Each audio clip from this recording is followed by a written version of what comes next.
Retrotech.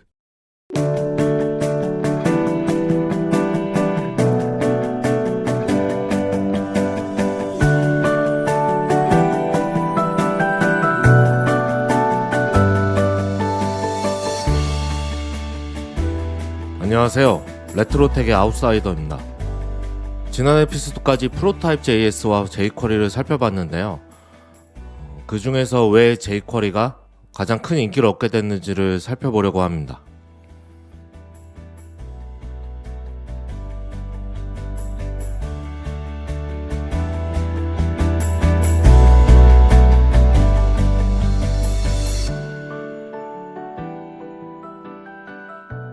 이전 에피소드인 1비 jQuery 편에서도 좀 살펴봤었는데 2023년 8월 그러니까 지금이죠. w3tax.com의 자바스크립트 라이브러리 통계를 보면 전 세계 웹사이트의 77.6%는 아직도 jQuery를 사용하고 있습니다.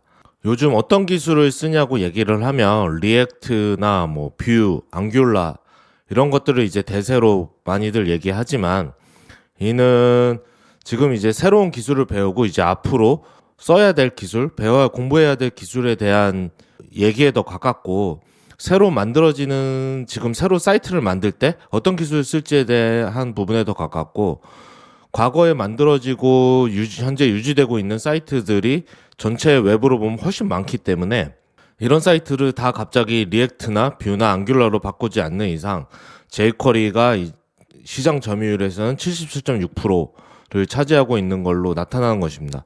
물론 웹사이트의 마켓쉐어라는 거는 아주 정확히 조사하기는 좀 어렵기 때문에 이제 사이트마다 좀 차이가 날 수는 있지만 전체적인 규모에서는 이제 큰 문제는 없을 거라고 생각하고 있습니다.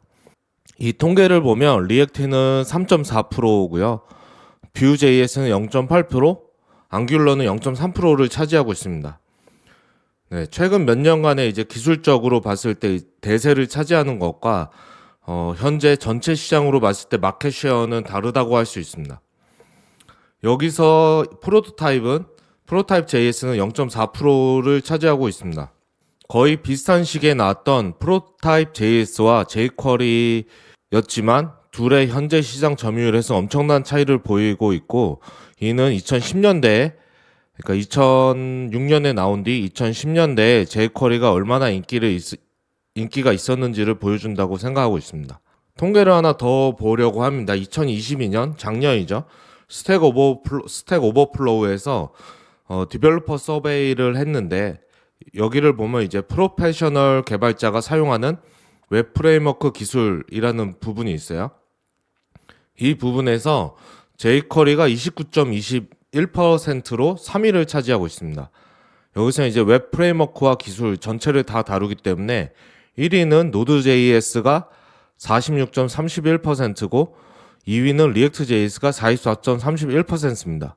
그 뒤를 이어서 jQuery가 3위를 차지하고 있고 기술 트렌드로 보면 jQuery가 보통 순위에 끼지도 못하지만 여전히 수많은 사이트에서는 jQuery로 운영되고 있고 사실 간단한 사이트에서는 여전히 괜찮은 부분이 있기 때문에 17년이 지난 지금까지도 jQuery는 아직 쓰이고 있는 기술, 이미 죽은 기술처럼 얘기되곤 하지만 실제 통계를 보면 쓰이고 있고 계속 배우고 있는 사람도 있다고 볼 수 있습니다. 당연히 이 순위에는 프로타입 JS는 존재하지 않습니다. 지금 와서 보면 둘 중에서 jQuery가 훨씬 더 큰 승리를 거둔 것은 확실하다고 볼 수 있고 네, 아까 말씀드렸듯이 2010년대는 jQuery의 시대였다고 할 수 있습니다.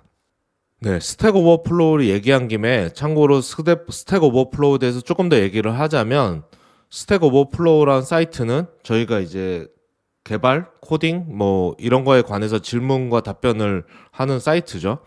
이 사이트는 2008년에 제프 에드드와 조엘 스폴스키 이 두 사람이 만든 사이트입니다.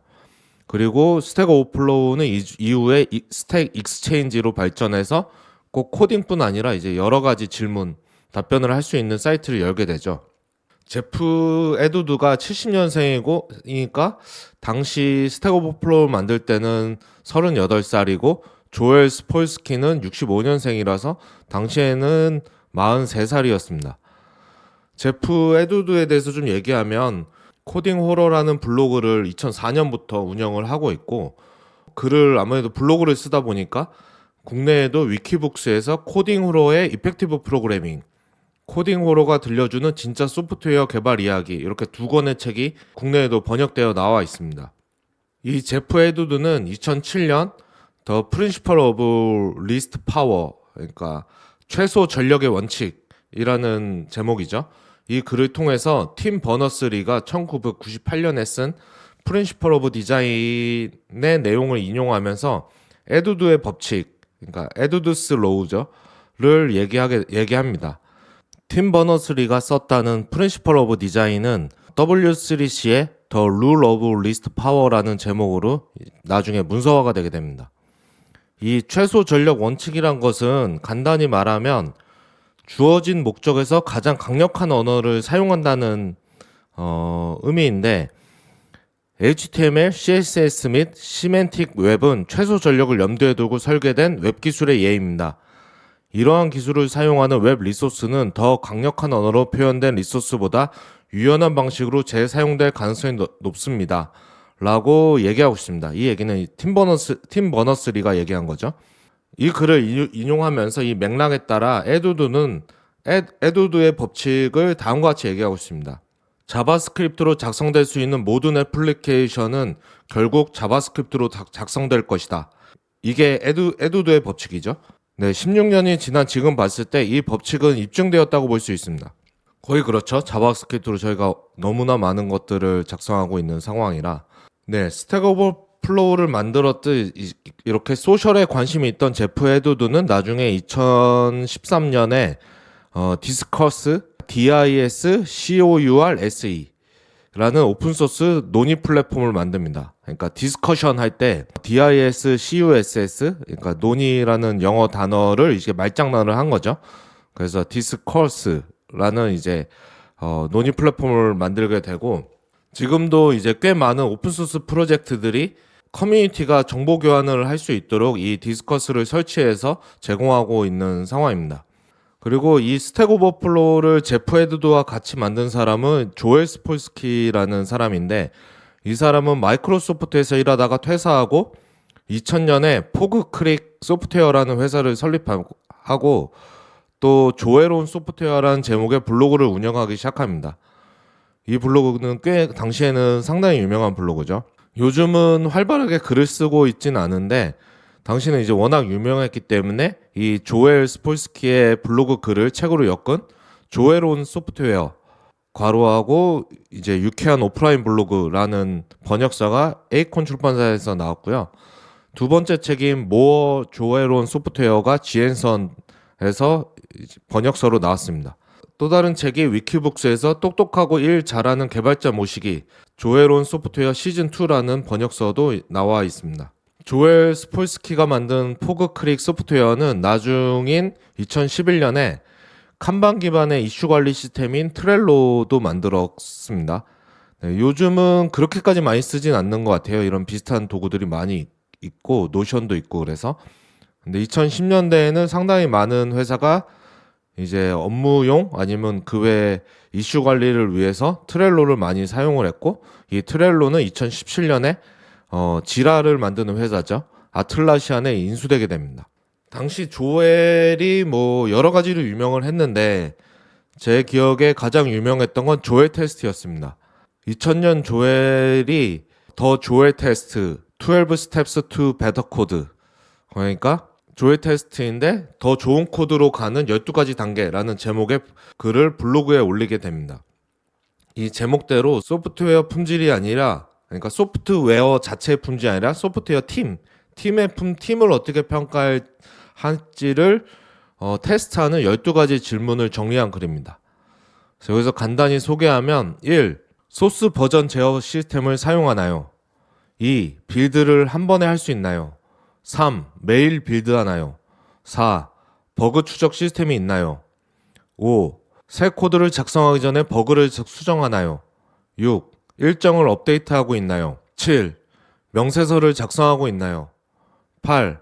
프로그래머의 근무 환경이 조용한가요? 9. 구매해서 쓸 수 있는 최고의 도구를 사용하나요? 10. 테스트가 별도로 있나요? 11. 입사 지원자가 면접 중에 코드를 작성하나요? 12. 무작위 사용성 테스트를 하나요? 이 글이 올라오고 20년이 넘게 지난 지금은 조엘 테스트를 많이 사용하고 있지는 않은데, 예전에는 각 회사가 구인 공고에 자기네 팀을 스스로 평가한 조엘 테스트 점수를 같이 올려둘 정도로 많이 퍼져 있었습니다. 그리고 이 중에 꽤 많은 것은 여전히 좋은 관례로 얘기하고 있다고 저는 느껴지고, 그래서 이 테스트가 이제 유용하지 않다기보다 여기에 상당수는 지금은 이제 너무 기본적인 부분, 그때는 이제 많이들 안 하니까 저런 테스트를 만들었겠죠. 하지만 지금은 꽤 많은 조직에서 저런 부분을 이제 기본적으로 하고 그렇게 생각하는 것이 좀 당연한 분위기가 됐기 때문에 이 테스트도 예전만큼의 유용성은 없는 상황이라고 생각합니다. 네, 스택 오버플로우 얘기는 여기까지 하고, 이번 에피소드에서 살펴보려던 자바스크립트 프레임워크가 2000년대에 어떤 변화가 있었는지를 좀 살펴보겠습니다. 1A, 그러니까 첫 번째 에피소드였던 프로타입 JS 편에서 또 얘기했었던 2006년 9월에 나왔던 아작시안의 서베이 결과를 다시 한번 보겠습니다. 지난 에피소드에 얘기해서 아무래도 기억이 안 날 수 있으니까 이때 2006년 9월이죠. 가장 인기 있는 AJAX 프레임워크로는 이제 프로타입 JS가 43%로 1위고 스크립타큘러스가 33%로 2위를 차지하고 있습니다. 네, 스크립타큘러스는 프로타입 JS의 추가 컴포넌트 같은 거라고 볼 수 있으니까 1, 2위를 합쳐서 프로타입 JS의 세상이라고 할 수 있습니다. 2006년은. 그리고 jQuery, 2006년 초에 나왔던 jQuery는 7%로 6위를 차지하고 있습니다. 물론 그 사이에 도조, DWR, MuFX가 있고 jQuery 뒤에는 야후 UI, 리코 등이 있습니다. 그러니까 이 방금 얘기한 설문이 2006년 9월인데 프로토타입 JS는 2005년 2월에 나왔고 jQuery는 2006년 1월에 나왔습니다. 이 설문의 응답자를 보면 865명이었기 때문에 공신력이 아주 높다고 생각하기는 좀 어렵고, 또 당시 시장 규모가 지금에 비할 정도는 아니지만 865명이라면 아무래도 아작시안에서 조사를 했으니까 그때 웹 자바스크립트에 대해서 새로운 기술에 좀 더 적극적이고 보통 이제 테크삽이라고 하는 그런 사람들한테 이제 응답자가 좀 치우쳐 있을 거라고 예상은 됩니다. 그리고 아까 살펴봤던 스택 오버플로우의 디벨로퍼 서베이, 그러니까 2022년 설문조사의 응답자는 7만여 명 정도입니다. 그러니까 800명하고는 아주 큰 차이가 있죠. 그리고 좀 더 통계를 보면 아작시안에서 2007년, 그러니까 다음 해죠. 2007년 4월에 구독자를 대상으로 한 설문을 보면 사용하려고 고려 중인 프레임워크로 프로타입 JS가 68.4%로 1위고 스크립타큘러스가 58.7%로 2위를 차지하고 있습니다. 네, 여전히 큰 인기를 얻고 있죠. 그리고 jQuery는 3위로 올라와서 47.5%를 차지하고 있어서 1년 사이에 jQuery가 빠르게 인기를 얻고 있음을 알고 있습니다. 물론 이때도 응답자는 826명 정도입니다. 그리고 2008년 CSS 트릭스에 올라온 어떤 자바스크립트를 사용하는가 하는 설문조사에 따르면 jQuery가 52%로 1위고 프로토타입 JS는 11%로 내려앉은 걸 볼 수 있습니다. 2008년이니까 그 또 다음 해죠. 좀 전에 본 설문과 설문조사를 진행한 곳이 달라서 응답 그룹도 좀 아무래도 달라졌을 가능성이 있지만 이제 당시에 찾을 수 있는 데이터가, 그러니까 제가 찾을 수 있는 데이터가 아주 많진 않아서 뭐 나름 열심히 찾아보긴 했습니다만 이렇게 사이트를 옮겨가면서 설문조사를 좀 교차해서 볼 수밖에 없긴 하지만, 그럼에도 전체 업계에서 jQuery의 인기가 상당히 높아졌다는 것을 확인할 수 있습니다. 이 CSS 트릭스라는 사이트는 지금도 있죠. 크리스 코이어라는 사람이 2007년 4월에 오픈한 사이트로 CSS 예제, 튜토리얼, 팁, 뉴스 등을 제공해서 CSS 관련 문제를 한 사이트에서 문서화하고자 이제 오픈한 사이트입니다. 그러니까 2007년에 만들었으니까 15년이 지나서 2022년에 디지털 오션이 커뮤니티와 교육에 기여하는 목적이라고 밝히면서 이 CSS 트릭스 사이트를 인수하게 됩니다. 이 CSS 트릭스를 만든 크리스 코이어는 웹 디자이너면서 개발자인데 HTML, CSS, 자바스크립트 코드 스니펫을 공유할 수 있는 코드펜, 이 사이트도 많이 써보신 분들 있을 거라고 생각을 합니다. 코드펜을 2012년에 알렉스 바즈커즈, 팀 사백과 이렇게 셋이서 이 코드펜을 만든 사람이기도 합니다. 이 CSS 트릭스를 만든 크리스 코이어가.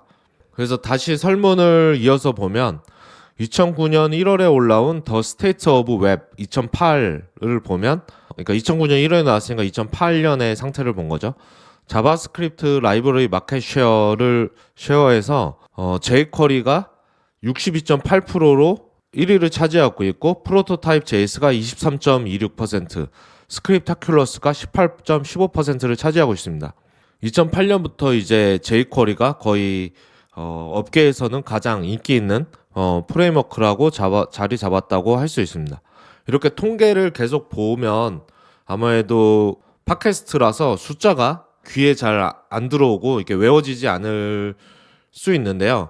어쨌든 jQuery의 영향력은 점점 커져가는 상황이었고, 웹사이트가 어떤 기술로 만들어졌는지 분석해서 통계를 보여주는 builtwith.com이라는 사이트가 있어요. 이 사이트를 보면 상위 10,000개의 웹사이트에서 jQuery를 사용하는 비중이 2010년에는 38%, 2011년에는 51%, 2014년에는 76%로 커져가는 것을 볼 수 있어요.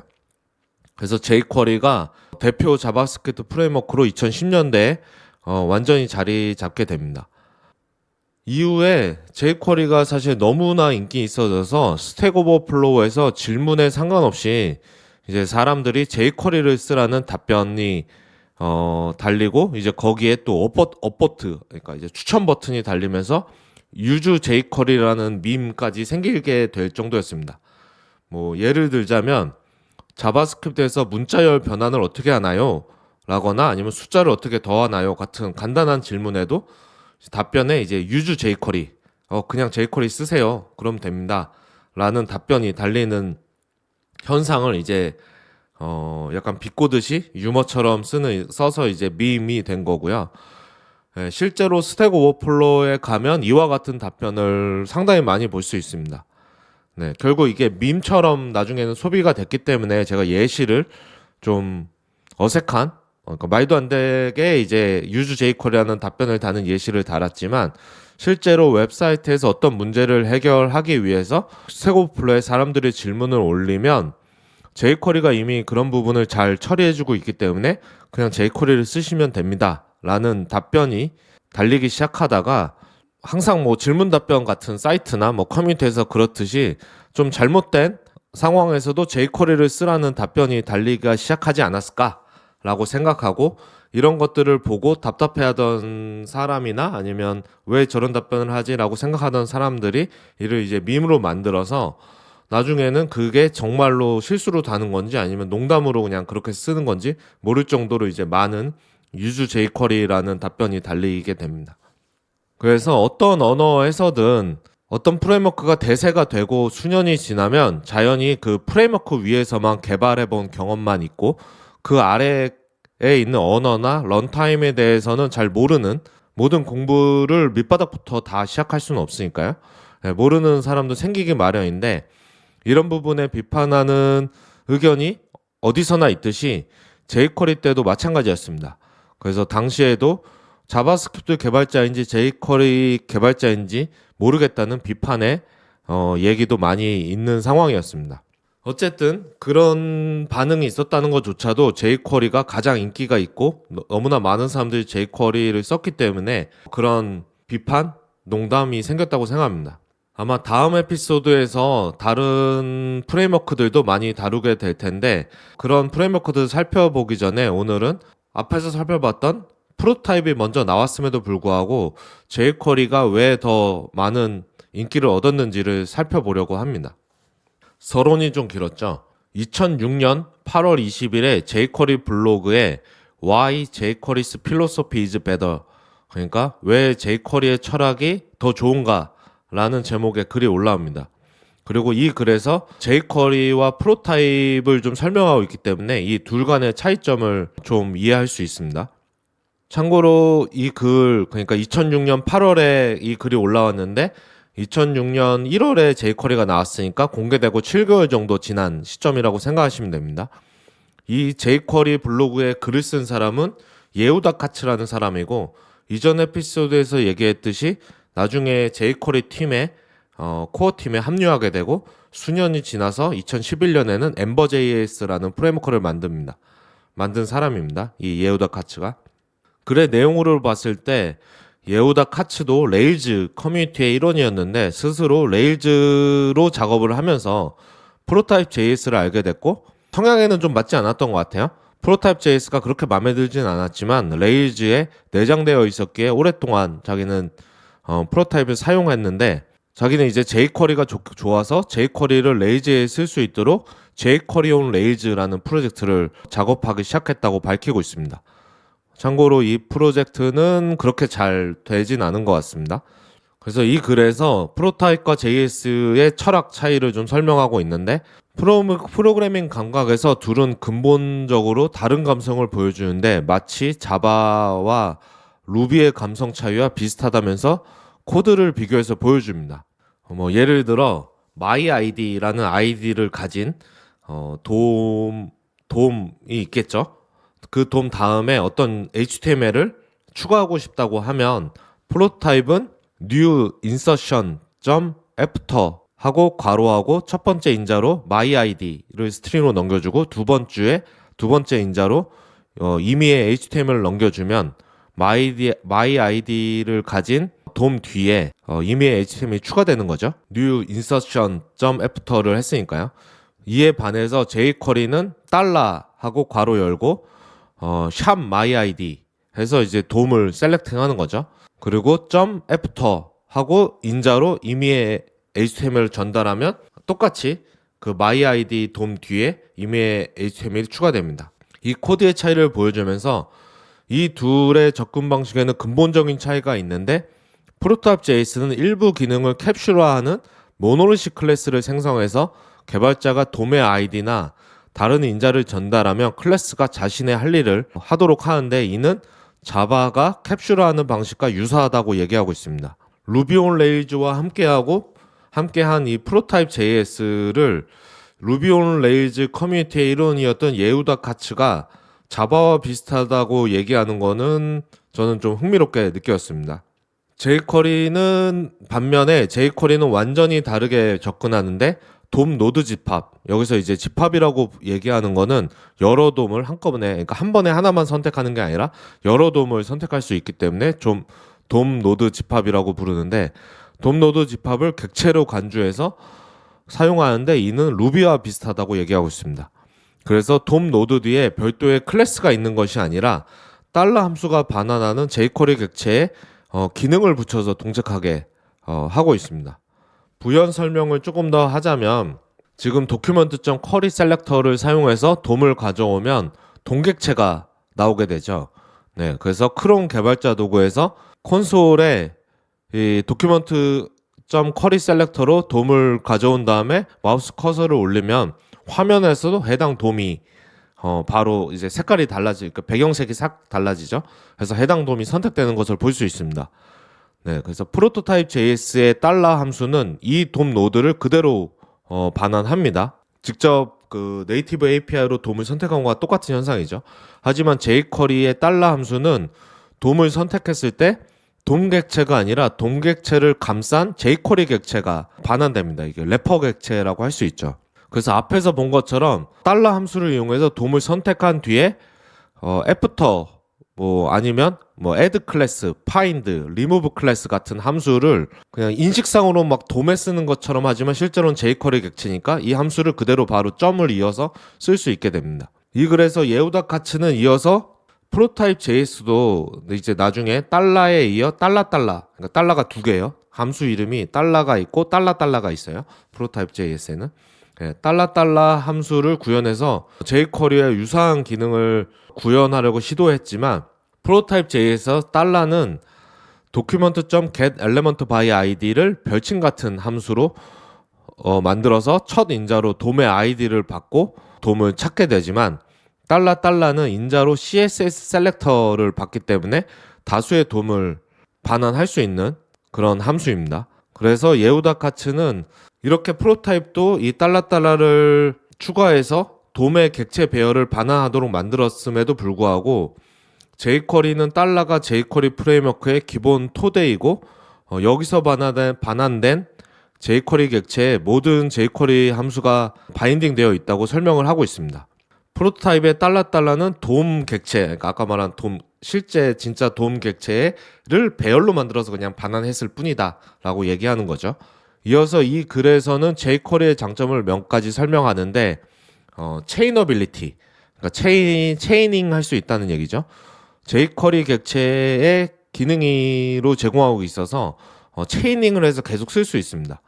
달러 함수가 반환한 돔을 감싸고 있는 jQuery 객체에는 모든 jQuery 함수가 바인딩 되어 있는데 간단히 설명하자면 모든 함수에서, 그러니까 jQuery의 모든 함수에서 마지막에 return this가 있다고 생각하시면 될 것 같습니다.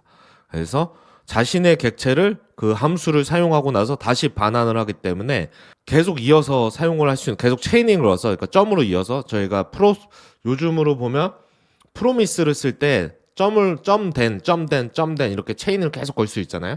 그것처럼 jQuery에서 쓸 수 있었습니다. 그래서 예를 들어 달러하고 괄호 열고 CSS 셀렉터로 p.surprise라는 도움을 이제 셀렉트 했다면 뒤에 .add class omy, .show, slow 이런 식으로 이어붙일 수 있어요. 그러면 p.surprise라는 도움에 omy라는 add class, 그러니까 클래스가 추가되고 show하고 slow를 했으니까 클래스를 추가한 다음에 보여주는데 천천히 보여줘. 이렇게 쭉 이어 쓰는 거죠. 실제로 이렇게 쓰는 게 사용하기 되게 편하면서도 직관적이었기 때문에 jQuery의 상당한 장점이 됐습니다. 그리고 CSS 셀렉터와 엑스패스를 많이 설명하지는 않았지만 이제 XML에서 노드를 찾아가는 이제 표준 방법이죠. jQuery도 CSS 셀렉터와 엑스패스를 둘 다 지원을 하고 있었습니다. 이 둘 다 사용하지만 이 두 가지 방법이 모두 달러 함수 하나로 통일이 되어 있기 때문에 돔을 어떻게 가져왔는지, 그러니까 CSS 셀렉터로 가져왔는지 엑스패스로 가져왔는지와 상관없이 똑같이 사용할 수 있는 장점이 있다 얘기하고 있습니다. 그리고 플러그인 개발이 아주 유용하기 때문에 jQuery 객체에 쉽게 기능을 추가할 수 있고 본인이 해봤을 때 다른 데의 플러그인보다 jQuery 플러그인이 훨씬 짧게 구현할 수 있었다고 하고 있고요. 그리고 오토매틱 루핑을 이제 마지막 장점으로 얘기하고 있는데 이게 무슨 말이냐면 $p, 그러니까 달러 함수의 첫 번째 인자로 p를 넘기면 해당 문서에 p 태그를 전부 찾아오는 거죠. 지금으로 보면 쿼리 셀렉터 all이라고 생각하시면 될 것 같습니다. 이렇게 $p 한 다음에 .after 하고 어떤 HTML을 인자로 넘기면 해당 문서에서 모든 p 태그 뒤에 추가한 HTML이 추가됩니다. 그래서 뭐 p가 100개 나와도 이거를 일부러 그러니까 개발자가 직접 루프를 돌리지 않아도 jQuery가 내부에서 루프를 돌려주기 때문에 아주 간단히 여러 노드 집합에 동작을 추가할 수 있습니다. 프로토타입 JS 같은 경우에는 돔의 배열이 반환되기 때문에 배열을 루프 돌면서 돔을 추가해 줘야 됩니다. 조금 설명드리면 아까 말씀드린 대로 달러를 써야 이제 여러 돔을 선택할 수 있는데 달러하고 CSS 셀렉터로 .element라고 하면 이게 .element라는 클래스 네임을 가진 모든 돔을 찾는 거죠. 배열로. 네, 그래서 $.element 하고 .each 해서 루프를 돌리고 그 each의 첫 번째 콜백 함수로 이제 펑션 노드로 한 다음에 그 펑션 안에서 element.add class name 하고 인자로 받은 노드를 첫 번째 인자로 하고 두 번째 인자로 새로운 클래스 네임을 하면 아까 찾은 .element라는 클래스 네임을 가진 모든 인자를 루프 돌면서 그 각 노드에 클래스 네임이라는 새로운 클래스 네임을 추가하는 로직인 거죠. 네, 이렇게 루프를 돌려야 되고 이거 똑같은 거를 jQuery로 하면 달러하고 첫 번째 인자로 .element 하고 .add class 클래스 네임 이렇게 하면 이제 끝난다는 거죠. 요게 이제 예우다 카츠가 말한 오토매틱 루핑의 장점입니다. 그리고 추가로 이제 좀 더 코드의 차이를 보여주면 AJAX를 쓸 때도 프로타입 JS의 경우 new ajax.updater 하고 첫 번째 인자로 placeholder, 두 번째 인자로 URL, 세 번째 인자로 이제 옵션이라면 여기서는 보통 메서드는 get이고 파라미터는 뭐 파람스란 변수가 넘어가게 이렇게 하는 거죠. 이렇게 하면 placeholder라는 아이디를 가진 돔 요소의 내용을 이 AJAX로 가져온 값으로 교체하겠다는 방식이라고 생각할 수 있습니다. new ajax.updater가 이제 그런 역할을 하니까요. 이 똑같은 코드를 똑같은 기능을 jQuery로 구현하면 달러하고 샵 placeholder를 인자로 넘겨주고 .load 하고 괄호에 URL과 파라미터를 그대로 넘겨주면 이제 되기 때문에 이 사용 방법 자체가 jQuery가 훨씬 심플하고 직관적이라고 얘기를 하고 있습니다. 예우다 카츠는 이렇게 설명을 하고 있고요. 여기서도 jQuery의 많은 장점, 잘 설계된 프레임워크라는 것을 느낄 수 있지만 실제 존 레식이 jQuery를 만들어서 릴리즈할 때 홈페이지도 제대로 만들어서 도메인까지 사고 홈페이지도 제대로 만들어서 공개하고 플래그인 기능도 붙이고 문서화도 상당히 신경 쓸 정도로 진지하게 만들고 설계를 아주 잘했다고 생각할 수 있습니다. 존 레식에 대해서 이제 앞에 이전 에피소드에서 조금 분량 때문에 얘기를 안 했는데 존 레식에 대해서 조금 빠져서 설명을 하면 존 레식은 84년생이에요. 위키피디아를 보면 84년생으로 나오고 그러니까 2006년에 jQuery를 릴리즈했을 때 22살의 나이였다는 의미가 됩니다. 네, 만들 때는 그보다 더 어렸겠죠. 릴리즈했을 때가 22살이니까. 그리고 얘기 나온 김에 존 레식은 jQuery를 릴리즈하고 그 다음 해인 2007년에 모질라 코퍼레이션에 입사를 해서 자바스크립트 개발자로 일하게 됩니다. 직책은 계속 좀 달라졌던 것 같은데 그냥 전체적으로 보면 자바스크립트 개발자로 일했다고 볼 수 있고요. 이 모질라 코퍼레이션은 모질라 재단이 2005년에 설립한 회사입니다. 자회사라고 할 수 있죠, 재단에. 그리고 2011년에는 칸 아카데미라는 회사에 입사해서 현재까지도 이 칸 아카데미에서 일하고 있는데 치프 소프트웨어 아키텍트로 일하고 있습니다. 이 칸 아카데미라는 회사는 살만 칸이라는 사람이 만든 비영리 교육 플랫폼이에요.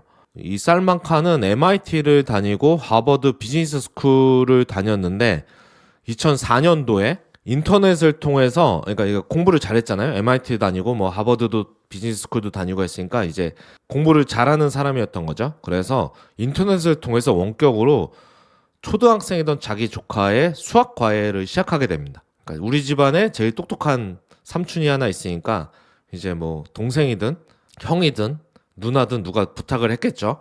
그래서 멀리 있으니까 인터넷으로 과외를 시작하게 되는데 이 과외가 좋아서 그 집안에 소문이 난 것 같아요. 그래서 다른 조카들도 살만 칸한테 우리 애들도 과외 시켜달라고 요청을 하게 되고 살만 칸도 자기 삶이 있을 거잖아요.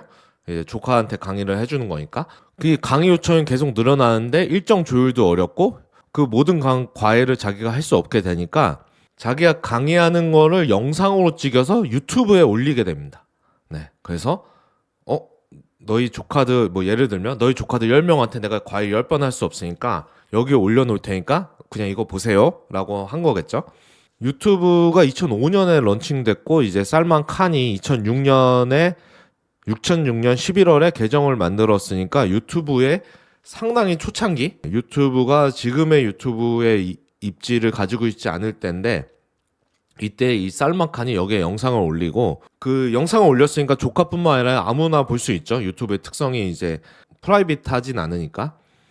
그래서 이 강의 영상을 조카뿐 아니라 수많은 사람이 보고 자신의 강의를 사람들이 엄청 좋아한다는 걸 살만 칸이 갑자기 깨닫게 돼요. 그래서 애널리스트로 일하고 있던 헤지펀드를 갑자기 그만두고 2009년에 칸 아카데미를 그러니까 자신의 이름을 딴 거죠. 살만 칸이니까 칸 아카데미를 설명하고 그가 만든 이제 유튜브 강의에 좀 더 신경을 쓰는데 그 강의가 이제 수억 건의 조회수를 기록을 하게 됩니다. 네, 그래서 국내에도 이 살만칸이 쓴 책인 나는 공짜로 공부한다라는 제목으로 이 책이 출간이 되어 있고요. 여기서도 저도 이 책을 아주 옛날에 읽어본 기억이 나는데 교육에 관해서 꽤 흥미로운 접근을 보여줬던 책이라서 꽤 인상 깊었던 걸로 기억을 하고 있습니다. 그래서 요즘이야 교육 플랫폼이 워낙 많이 생겨서 최근에 칸 아카데미의 입지가 어느 정도인지까지는 제가 잘 모르겠는데 당시에 이제 일반적인 공교육 플랫폼이라고 하면 학년에 따라서 진도가 계속 나아가서 사람마다 빨리 배우는 사람도 있고 천천히 배우는 사람도 있고 뭐 A 단계에서 어려워하는 사람, B 단계에서 어려워하는 사람이 있는데 이제 공교육이란 시스템 자체가 이제 단체 교육이다 보니까 한 번 놓치면 이제 따라갈 수 없는 이제 그런 문제를 이제 칸 아카데미가 지적하면서 자신의 그 칸 아카데미의 플랫폼을 쓰면 그 각 학생들이 자신의 속도에서 맞춰서 진도를 나아가고 커리큘럼을 진행할 수 있고 그러니까 누구는 공부 잘하거나 아니면 초기에 빠른 사람들은 더 많은 진도를 나가고 나는 이 부분이 잘 이해 안 돼서 더 진지하게 보고 싶은 학생들은 자신에 맞게 커리큘럼을 같은 학년에 같은 반에 있어도 다르게 할 수 있게 하는 것들에 대해서 많이 설명을 했던 걸로 기억을 하고 있고요. 당시에 듣기로 이 교육 방식을 미국에서도 이제 몇몇 학교는 칸 아카데미의 교육 시스템을 채택했다는 얘기도 듣기는 했어요. 그래서 당시에 이 칸 아카데미의 접근 방법은 꽤 임팩트가 있었어서 뭐 테드 같은 영상에도 쌀막하니한 발표가 여러 개 올라와 있습니다. 어쨌든 이 회사에 존 레식이 입사를 해서 성향으로 봤을 때 그때도 칸 아카데미에 갔다는 게 좀 놀랍긴 했는데 존 레식도 이런 분야에 좀 관심이 많은 것 같아요. 여태까지 그렇게 저때 입사해서 지금까지 있는 거 보면. 그래서 지금까지도 이 회사의 치프 소프트웨어 아키텍트로 일하고 있고 2000년대 후반부터 2010년대까지 자바스크립트 쪽에서는 존 레식이 가장 유명한 개발자였습니다. 지금으로 생각하면 댄 아브라노브, 리액트의 댄 아브라노브 같은 느낌이라고 생각할 수 있는데 당시에는 제이쿼리의 임팩트가 너무 컸기 때문에 댄 아브라노브보다도 훨씬 더 유명한 대표되는 개발자라는 느낌은 있는 것 같습니다. 그래서 이 존 레식이 책도 몇 권을 썼어요. 그래서 국내에는 도서출판 인사이트에서 자바스크립트 닌자 비급, 프로 자바스크립트 테크닉 이렇게 두 권이 번역서로 나와 있고 이것도 이번에 자료 조사하면서 알게 됐는데 2011년에 더 그래프QL 가이드라는 요건 번역서는 없고 이제 원서만 있습니다. 온라인에. 더 그래프QL 가이드라는 책도 존 레식이 출간을 했습니다. 제가 이렇게 설명하면서 번역서를 얘기하는 거는 혹시 뭐 들으면서 관심 있으신 분은 좀 찾아볼 수 있을까 해서 뭐 책 같은 것도 같이 얘기를 하고 있습니다. 다시 프로토타입 JS와 jQuery 얘기로 좀 돌아오겠습니다. 프로토타입 JS의 코어 멤버 중에 칸작스라는 사람이 있어요. 이거 닉네임일 건데 KANGAX 정확히 어떻게 읽는지 모르는데 저는 그냥 보이는 대로 칸작스라고 읽고 있습니다. 칸작스라는 사람이 자신의 그러니까 블로그 이름이 Perfection Kills예요.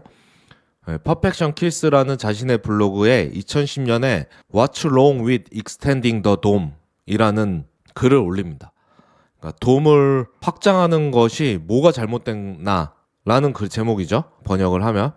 네, 이 칸작스는 좀 전에 말씀드렸듯이 프로타입 JS의 코어 멤버예요. 그러니까 프로타입 JS를 개발하는 사람이라는 거죠. 그리고 칸작스는 당시 자바스크립트 생태계에서 좀 많은 활동을 하고 있었기 때문에 어느 정도 이름이 알려진 사람이었고 지금은 그렇게 많이 쓰진 않지만 저도 한참 방문했던 ECMA 스크립트 5가 브라우저 버전과 런타임에서 얼마나 호환되는지 확인할 수 있던 ECMA 스크립트 5 호환 테이블 요 사이트가 있어요. 그러니까 프로젝트를 사이트로 오픈한 거죠.를 만든 사람이기도 합니다. 이 칸작스가. ECMA 스크립트는 자바스크립트의 표준이죠. 에크마스크립트 3가 1999년에 나오고 에크마스크립트 4는 여러 가지 이유로 폐기되었기 때문에 요 얘기도 한번 할 기회가 있을지 모르겠네요. 2009년에 나온 에크마스크립트 5는 에크마-262 이게 표준 이름이죠. ECMA 262의 5번째 에디션이 10년 만에 나온 거죠. 4가 실패한 다음에 3 나오고 그 다음에 5가 됩니다. 10년 만에 나오면서 이렇게 ES4의 실패로 표준의 변화가 오랫동안 없었기 때문에 ES5가 릴리즈 됐다는 건 그 당시 자바스크립트 생태계에는 아주 중요한 사건이었고, 그러니까 브라우저도 여러 개 있고 이제 런타임도 있죠. 뭐 요즘으로 따지면 이제 노드.js 같은 것들이 있는데, 브라우저 런타임이 ES5의 기능을 어디까지 지원하고 있는지를 이제 한눈에 볼 수 있게 ECMA 에크마스크립트 5 호환 테이블 컴패테이블이란 걸 만들어서 이제 칸작스가 오픈을 했고, 이게 아주 유용했습니다. 그래서 새 버전이 나올 때마다 어레이에 무슨 기능, 에크마스크립트 5에 무슨 기능이 뭐 크롬에서는 안 되네, IE에서는 되네, 뭐 IE에서 되는 건 별로 없었지만 그렇게 쓸 때 많이 썼었고, 지금은 캐나이 유즈도 있고 MDN 문서에도 브라우저별 지원 여부를 보여주고 있어서 당시처럼 유용하진 않지만, 그때는 그런 걸 확인할 수 있는 게 에크마스크립트 5 컴패테이블밖에 없었기 때문에 여기를 이제 사람들이 많이 방문해서 얻고 새로운 정보를 추가하고 자동화 테스트 넣고 막 이런 게 있었습니다. 그리고 이 프로젝트는 에크마스크립트 5뿐만 아니라 6, 2016, 뭐 넥스트 이렇게 지금까지도 계속 업데이트 되면서 볼 수 있어서 사이트에 들어가시면 전체적인 기능, 각 브라우저와 런타임별 지원 여부를 확인할 수 있습니다. 아무튼 이 칸작스는 What's wrong with extending the DOM 이라는 이 글에서 프로토타입 JS가 저지른 가장 큰 실수가 이 DOM 확장이라고 얘기를 하고 있습니다. 뭐 다른 사람이 하는 비판도 아니라 직접 만들던 코어 멤버가 있는 사람이 이렇게 얘기하니까 진짜 실수겠죠? 그러면 이 글에서 말하는 이 DOM 확장, 그러니까 이 글의 내용을 좀 더 살펴보기 전에 그럼 DOM 확장이 무엇인지를 좀 설명해야 될 것 같습니다. 여기서는 자바스크립트에도 프로토타입이라는 특성이 있잖아요. 그래서 이 특성에 대해서 얘기를 하기 때문에 프로토타입 JS 프레임워크는 제가 계속 프로토타입 JS라고 얘기를 하고 있고, 자바스크립트의 프로토타입은 말 그대로 그냥 프로타입이라고 얘기를 하겠습니다. 지금까지 이전 에피소드에서도 좀 그거를 구분해서, 물론 프로타입 얘기를 할 일이 없었지만 계속 일부러 프로타입 JS 프레임워크는 프로타입 JS라고 부르고 있었습니다. 프로토타입 JS 홈페이지에 가면 How Prototype JS Extends the DOM, 프로토타입이 어떻게 DOM을 확장하는가에 대한 문서가 있습니다. 지금은 이 프로토타입과 jQuery가 유행할 때처럼 달러라는 기호를 많이 쓰지는 않아서 조금 찬찬히 설명을 해보겠습니다. 달러 가로 열고 이제 첫 번째 인자로 커멘츠라는 스트링을 전달을 하면, 달러라는 함수에 커멘츠라는 스트링을 인자로 던진 거죠. 이렇게 하면 프로토타입 JS에서는 id가 커멘츠인 엘레먼트를 하나 가져오게 됩니다. 달러 커멘츠하고 .add 클래스 네임 하고 active를 이제 active는 스트링으로 add 클래스 네임에 라는 함수에 active라는 스트링을 인자로 넘겨준 거죠. 그러면 커멘츠라는 id를 가진 엘리먼트에 active라는 CSS 클래스를 추가를 하고, 이 뒤에 또 .show라고 이어붙이면 액티브 클래스를 추가한 뒤에 해당 요소를 이제 보이게 만드는 형태로 되어 있습니다. 요 코드를 조금 생각해 보시면 jQuery의 사용 방식과 아주 비슷해 보일 수 있습니다만, 이제 코드만 보면 실제로는 아주 다르다고 할 수 있습니다. jQuery는 아까 얘기한 대로 돔을 셀렉트 했을 때 돔을 감싼 jQuery를 반환하지만, 프로토타입 JS는 그러니까 브라우저 돔을 그대로 반환을 하게 됩니다. 그러면 아까 그 코드에서 돔 객체는 원래 add class name이나 show 같은 함수가 없죠. 왜냐하면 이건 프로토타입 JS가 정의한 함수니까. 그럼에도 불구하고 어떻게 프로토타입 JS는 마치 네이티브 돔에 이런 함수가 있는 것처럼 코드를 이렇게 짤 수 있게 했는가? 그 이유가 바로 프로토타입 JS가 돔을 확장했기 때문입니다.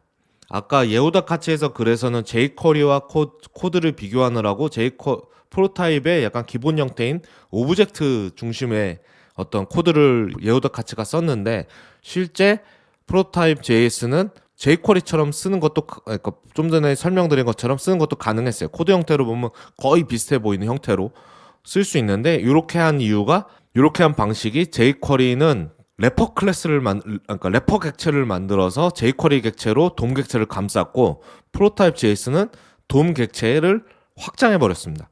그래서 프로타입 JS는 element.message라는 객체를 만들어 놓고 이제 내부를 보면요. 여기에 좀 전에 얘기했던 add class name, show 같은 함수를 그러니까 편의 메서드를 쭉 정해 놓은 다음에 이를 element 이건 이제 브라우저에 있는 돔객체라고 해야 될까요? 그러니까 브라우저에 있는 객체죠.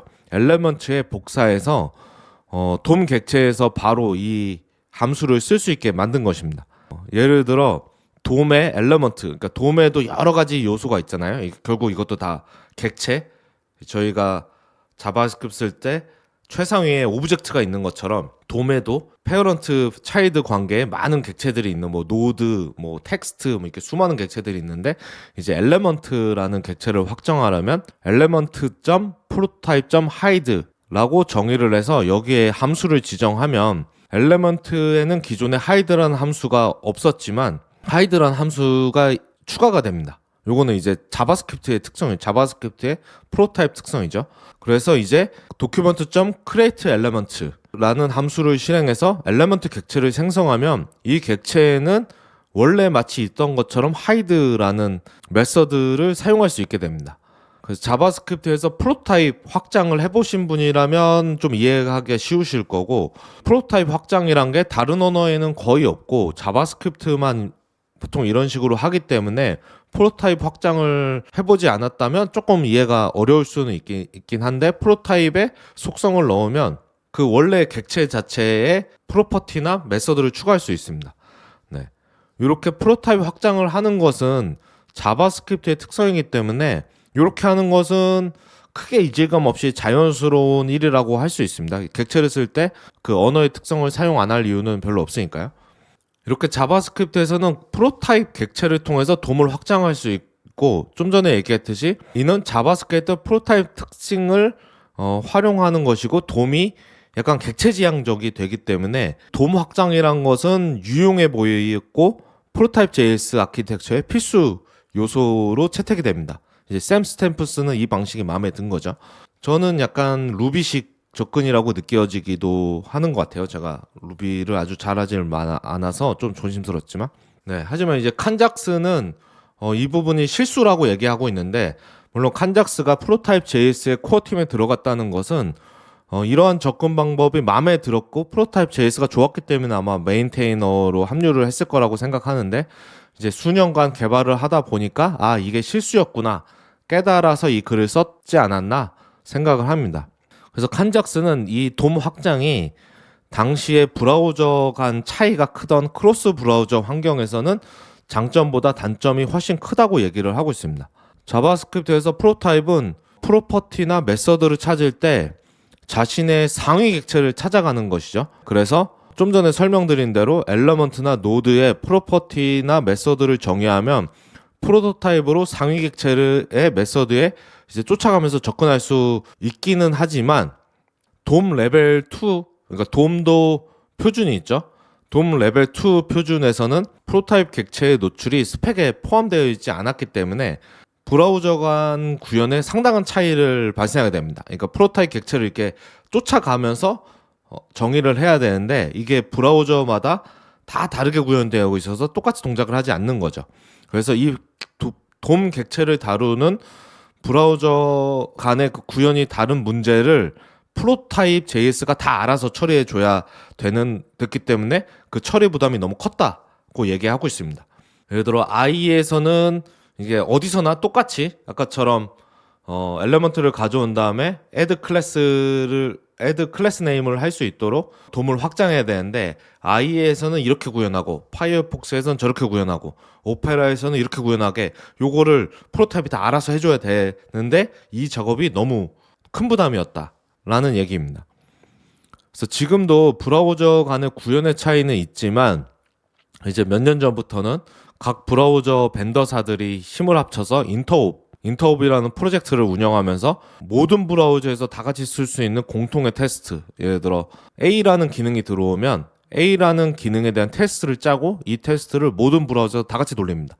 그래서 이 기능이 어느 브라우저에서 현재 되고 어느 브라우저에서 안 되는지, 이거를 아까처럼 칸작스가 만든 에크마스크트 5 호환 탭을처럼 외부에서 하는 게 아니라 그냥 브라우저 벤더사들이 모여서 하기 위해서 인터옵이라는 프로젝트를 만들어서 운영을 하고 있기 때문에 그렇게 운영을 해서 브라우저 간의 호환성 차이를 줄이려고 하고 있어서 실제로 많이 줄어든 상태이지만 2000년대에는 그냥 각자 다 따로 움직여서 브라우저 차이가 엄청 달랐습니다. 그때 너무 고통스럽기 때문에 지금 그 고통을 줄이려고 지금 이런 인터옵 같은 프로젝트를 운영을 하고 있는 거죠.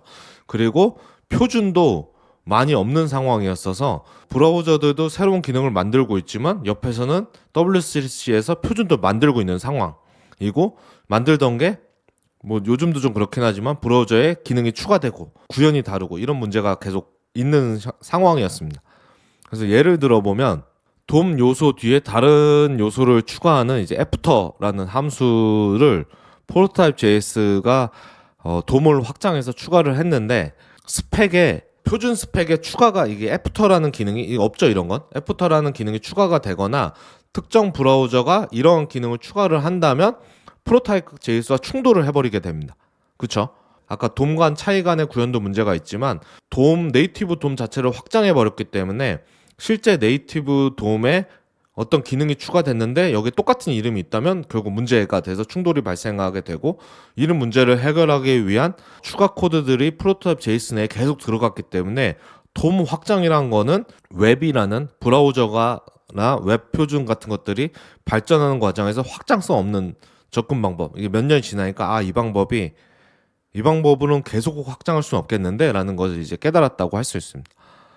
그래서 자바나 루비, 파이썬 같은 프로그래밍 언어도 버전이 올라가면서 호환성을 깨트리는 구현을 하면서 이제 기능도 추가하죠. 이제 그런 일들이 많이 있는데 서버 측 언어의 경우는 원하는 버전을 지정해서 올릴 수 있기 때문에 개발팀에서 미리 호환성에 대한 준비를 하거나 아니면 배포했는데 문제가 생기면 뭐 롤백하거나 고칠 수 있습니다. 예를 들어 A라는 함수가 있는데 없다가 파이썬 3.0에서는 A라는 함수가 추가되면 내가 이제 뭐 A라는 함수를 쓸지 말지를 정할 수 있는 거죠. 왜냐하면 제가 제 서버 코드를 제가 파이썬 2로 돌릴지 파이썬 3으로 돌릴지는 제가 정하는 거니까요.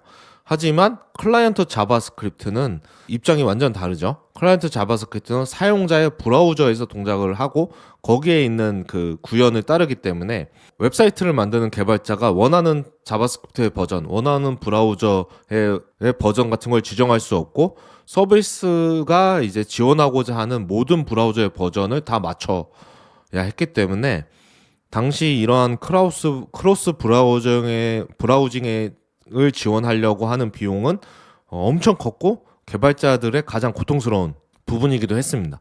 그리고 앞에 에피소드들에서도 얘기했듯이 당시 자바스크립트 프레임워크의 가장 큰 필요성이 이러한 각 브라우저 간 구현 차이를 줄여주는 것이기 때문에 당연히 이 부담은 프로타입 JS의 코어 팀이 모두 부담을 해야 됐습니다. 그러니까 부담하는 건 맞는데 돔 확장으로 인한 부담이 코어 팀이 생각했던 것보다 훨씬 시간이 지날수록 너무 큰 문제로 다가왔다고 이해하는 게 나을 것 같습니다. 그래서 이 글에서는 칸작스가 그냥 아예 jQuery를 언급하면서 jQuery가 처음부터 접근했던 객체 래퍼가 훨씬 더 좋은 대안이라고 꼬집어서 얘기를 하고 있습니다. 프로타입 JS가 했듯이 엘레먼트나 이벤트를 직접 확장하는 게 아니고 그냥 돔을 받아서 그 객체를 jQuery가 했듯이 jQuery 객체로 이제 랩핑, 이제 감싸는 거죠. 하는 게 좋은 대안이다 라고 얘기하고 있습니다. 이렇게 jQuery처럼 객체를 랩핑했을 때는 아까 프로타입에서 예시를 들은 것처럼 스펙에 새로운 기능이, 그러니까 jQuery가 이미 지원했던 기능이 표준 스펙으로 들어와서 브라우저에 지원이 추가된다면 그 함수 내에서 이 기능이 지원을 하면 그냥 네이티브 기능을 쓰게 하고 아니면 원래 jQuery가 만들었던 기능을 로직이 돌도록 하면 됩니다. 아까 예시 들은 것처럼 애프터 같은 함수를 예시로 들어보면 jQuery에 이미 애프터라는 함수가 있는데 표준에 애프터라는 함수가 들어온다면 사람들이 달러 한 다음에 점 애프터를 했을 때 이거는 jQuery 객체니까 jQuery의 애프터 함수가 호출이 되겠죠. 일단은 호출이 되는데 당연하죠. 요거는 돔 객체가 아니라 jQuery 객체니까 그 애프터 함수 내에서 이 브라우저가 애프터라는 함수가 있어? 라는 거를 이제 조건문으로 검사를 하고 있네. 그러면 그냥 애프터를 바로 호출해버리고 이 브라우저는 없는 구현이네. 이렇게 하면 원래 jQuery가 구현해놨던 애프터 로직을 타도록 하면 브라우저가 계속 발전하고 변화해가는 상황에 맞춰서 되게 유연하게 확장해 나갈 수 있는 방법이 됩니다. 네, 그래서 실제로도 이렇게 당시에 이런 식으로 많이 구현을 했고, 왜냐면 새로운 기능은 계속 나오던 상황이었기 때문에 지금은 이제 폴리필이나 뭐 바벨 뭐 이런 것들을 써서 자동으로 폴백 함수 같은 걸로 넣어주는 게 더 일반적이지만 예전에는 그런 게 없었기 때문에 모든 개발자들이 직접 해야 됐었습니다. 그래서 이런 식의 그 라이브러리뿐만 아니라 일반 웹사이트 기능에서도 저런 식의 구현을 많이 했고, 저런 걸 구현할 때 브라우저 종류나 버전, 예를 들어 뭐 크롬 뭐 57 이상에서는 이렇게 동작하고 56 밑으로는 저렇게 동작한다, 이렇게 하는 방식이 아니라 지금 이 환경에 애프터런 할 수 있어 없어, 이렇게 이제 검사해서 하는 피처 디텍션, 이걸 이제 피처 디텍션이라고 많이 했는데, 이 방식을 훨씬 더 권장하고 이게 실제로도 확장성 있고 좋은 방법이다라는 식으로 많이 얘기를 하곤 했습니다. 어쨌든 프로토타입 JS는 이러한 사상을 가지고 있었기 때문에 돈만 확장한 게 아니라 사실 딴 것도 다 확장했어요. 스트링이나 어레이 같은 객체들도 확장을 했었어서, 아까 말씀대로도 저는 이 접근이 프로토타입 JS가 루비 온 레일즈 생태계에서 같이 시작됐기 때문에 저는 이 방식이 루비식이라고 좀 느껴지고, 레일즈도 뭐 좀 비슷하고요. 그래서 프로토타입 입장에서 되게 자연스러운, 당시 시작할 때는 자연스러운 접근이지 않았나 라고 생각을 하는데, 이 방법이 이제 브라우저를 쓰는 자바스크립트와 그 달라지는 환경에서는 좀 당시에는 결과적으로는 적합하지 않았던 선택이 되어 버립니다. 그래서 스트링과 어레이를 확장했다는 건 지금 이제 자바스크립트 유틸리티 라이브러리로 많이 쓰는 로데시 같은 게 있죠. 로데시를 보면, 사용 방법 보면 언더바 점 플래튼 하고 어레이를 첫 번째로 넘겨주죠. 이런 식의 이제 모든 API 형식을 가지고 있는데, 프로토타입 JS는 어레이 객체를 프로토타입 확장해버렸기 때문에 그냥 플래튼이라는 함수를 어레이라는 객체에 확장해서 넣어버려서 그냥 어레이 대괄호 하고 1, 2, 3 점 플래튼 하면 플래튼이 돼버리는, 이렇게 쓸 수 있게 만들어 버렸었습니다. 프로토타입 JS는. 그래서 실제로 엄청 편했어요. 왜냐하면 마치 네이티브에 있는 것처럼 그 함수들이 있으니까 너무 편하게 쓰고, 로데시처럼 저렇게 약간 순서가 뒤바뀐 것처럼 쓰지 않지만 결국 시간이 지나서 어레이나 스트링 같은 것도 새로운 함수들이 들어오기 때문에 요 방식들은 돔과 마찬가지로 다루기도 라이브러리 입장에서는 확장하기도 어렵고, 결과적으로는 이제 많은 문제를 발생시키는 접근 방법이 되게 됩니다. 결국 이 프로타입의 저 실수를 배워서 로데시 같은 라이브러리도 확장하는 게 아니라 저런 대상 객체를 인자로 받는 형태로 되지 않았을까 추측을 해보게 됩니다. 네, 지금까지 이제 당시에 프로타입과 jQuery에 대해서 이제 문제점이나 장점 같은 거를 설명하는 글을 좀 살펴봤고요. 물론 이 jQuery가 뭘 더 잘했나, 왜 인기 있었느냐가 딱 인과관계가 있는 건 아니라고 생각을 해요. 그러니까 어떤 사건을 가지고 그것 때문에 확 인기 있었다기보다 수년간의 노력과 이제 뭐 돌고 도는 생태계 분위기와 이런 것 때문에 결국 최종적으로 가장 인기 있는 위치까지 가게 된 결과가 있을 텐데, 그래서 여기서도 인과관계로 풀기보다는 그냥 지나서 봤을 때 jQuery에 어떤 일이 있었고 어떤 부분이 지나서 보니까 좀 잘 된 부분인가, 어떤 사건들이었나, 이런 것들을 좀 살펴본다고 보시면 될 것 같습니다. 그래서 jQuery에서 처음부터 있지는 않았지만 jQuery가 뛰어났던 점 중 하나를 얘기할 때 빠뜨릴 수 없는 것이 저는 시즐이라고 생각을 하고 있습니다. 2009년 1월에 jQuery 1.3 버전을 릴리즈하는데, 이때 시즐이라는 CSS 셀렉터 엔진이 도입이 됩니다. jQuery에. 네, 당연히 이 CSS 셀렉터 엔진은 자바스크립트로만 구현된 엔진입니다. 시즐을 좀 더 자세히 보기 전에 CSS 셀렉터를 좀 더 살펴보고 넘어가는 게 좋을 것 같은데요. 이전 에피소드들에서도 CSS 셀렉터 얘기를 제가 되게 많이 얘기를 한 것 같아요. 네, CSS 셀렉터는 한 번 더 정리해서 설명하면 웹에서 CSS를 작성할 때 해당 스타일, 텍스트가 볼드여야 되고 폰트 사이즈 몇이어야 되고 뭐 이런 것들을, 스타일을 어느 돔 그룹에 적용할지를 지정할 때 CSS 셀렉터를 많이 쓰죠. 예를 들어 div의 어떤 스타일을 주고 싶다면 CSS에서 div하고 중괄호를 하고 그 안에다가 여러 가지 스타일을 뭐 배경색은 뭐고 이런 스타일을 지정을 하게 됩니다. 돔 요소의 클래스는 뭐 클래스 네임 이런 식으로 쓰고 div p 이렇게 하면 div 아래에 있는 p 이렇게 돼서 이제 직관적으로 어떤 돔 그룹을 지칭하는지를 지정할 수 있는 게 이 CSS 셀렉터입니다. 2023년인 지금 저희가 사용하는 W3C 표준은 2018년에 나온 셀렉터스 레벨 3입니다. 그리고 셀렉터스 레벨 4는 아직 워킹 드래프트 상태인데 여기서 레벨 3, 레벨 4라고 하는 건 CSS 버전을 얘기합니다. 그래서 다른 말로 얘기하면 셀렉터스 레벨 3는 CSS3의 셀렉터라는 의미가 되고 셀렉터스 레벨 4는 CSS4의 셀렉터인데 CSS4가 아직 워킹 드래프트니까 뭐 얘도 워킹 드래프트가 되는 것입니다.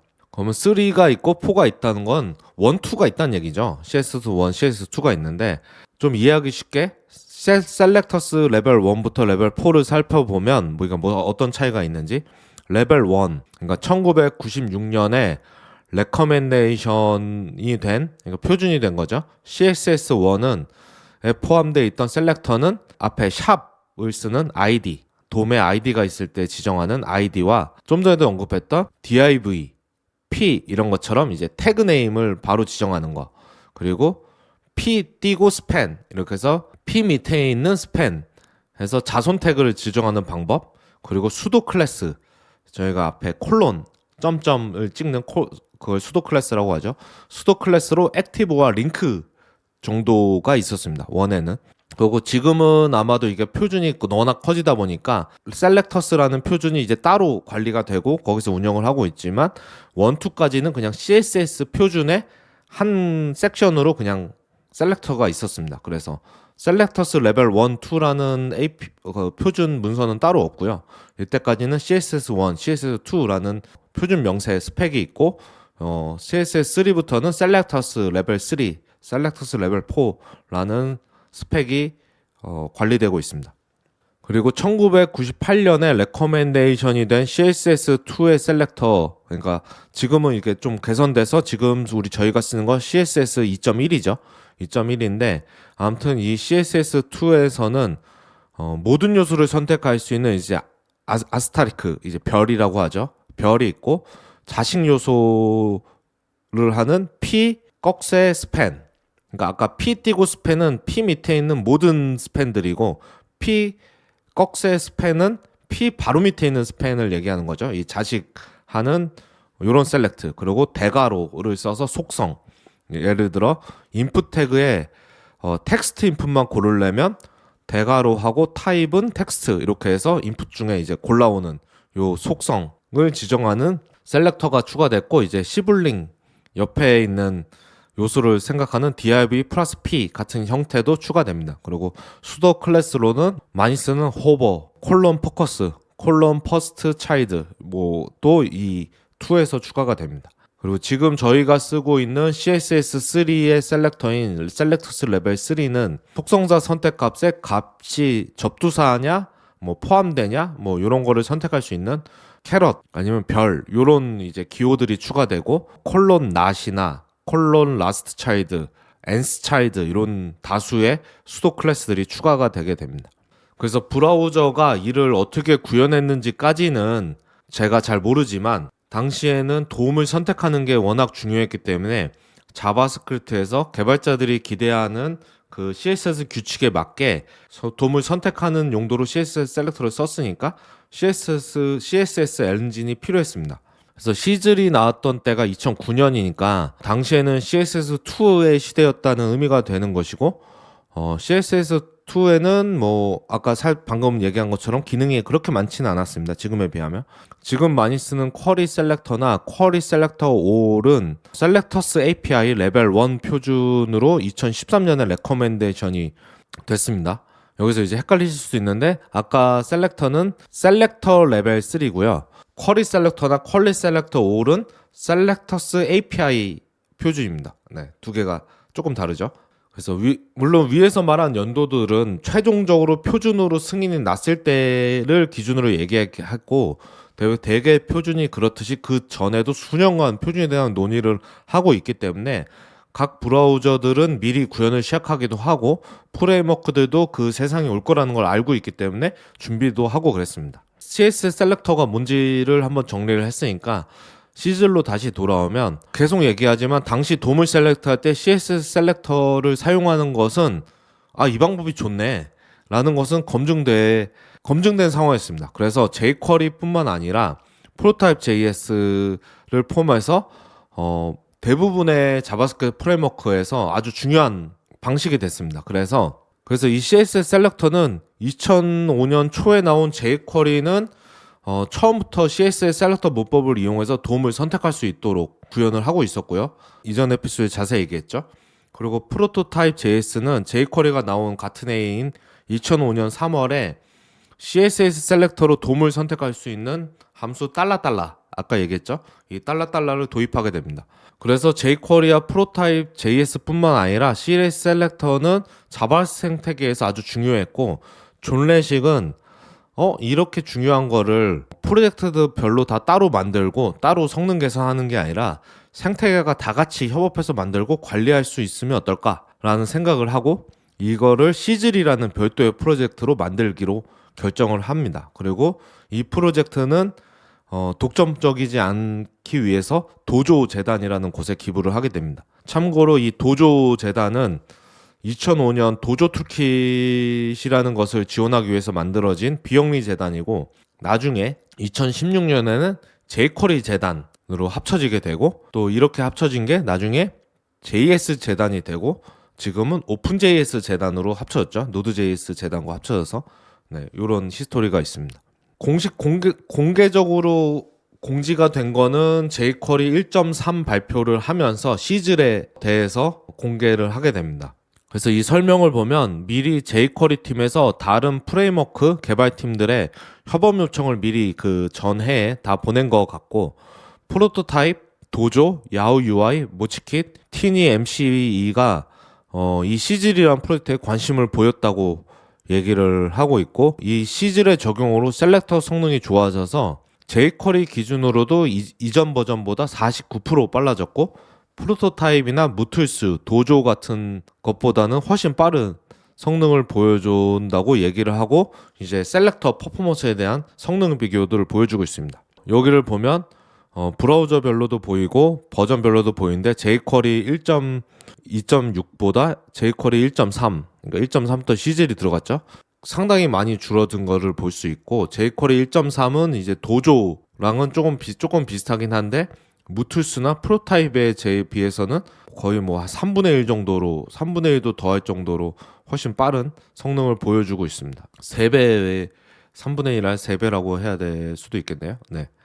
여기서 보면 프로타입 JS가 엄청 느리게 표시가 되고 있습니다. 그리고 이 시즐이 공개되고 8개월 정도가 지난 2009년 9월에 프로토타입 JS도 내부 셀렉터 구현을 시즐로 교체를 해버립니다. 아까 말한 대로 이 시즐이라는 프로젝트를 이제 각 팀이 관심을 가졌다고 했는데 프로타입은 이제 뭐 내부에서 논의가 있었겠지만 바로 교체를 내부에서 구현했던 거를 시즐로 교체를 하게 되고 이 교체된 버전은 프로타입 JS 1.7부터 적용이 되고 그 뒤에 나중에는 그냥 시즐만이 아니라 CSS 셀렉터를 사용하는 사람이 바꿔 쓸 수 있게 선택할 수 있는 기능도 추가되게 됩니다. 그래서 2009년에 jQuery 1.3 릴리즈와 함께 시즐을 공지하지만 실제로 이제 별도 프로젝트이기도 하고 뭐 여러 가지 논의를 해야 됐기 때문에 2008년 말에 이미 시즐이 공개된 걸로 보여 있는데 아작시안을 보면 A Great Example of Sharing 시즐 엔진 in 도조 파운데이션 이라는 글이 있습니다. 그러니까 공유의 아주 멋진 예시 도조 파운데이션의 시즐 엔진이라는 글이죠. 여기서 이제 아작시아는 시즐을 엄청 기대한다고 얘기를 하고 있고 커뮤니티에서도 이제 시즐의 존재를 알게 되면서 많은 논의가 오간 걸로 보입니다. 그래서 장고를 만든 시몬 윌리슨도 2008년에 존 레식이 만들고 있는 셀렉터 엔진인 시즐은 빠르고 용량도 계속 4KB 정도로 유지할 수 있다면 다른 프로젝트로에도 유용할 것이라고 짧게 글을 남기기도 했습니다. 물론 모두가 좋아한 건 아닙니다. 이제 반대 의견도 있었는데 당시에 주목받던 다른 자바스크립트 프레임워크인 무툴스, 아까 그 시즐과의 성능 비교 표에도 있었죠.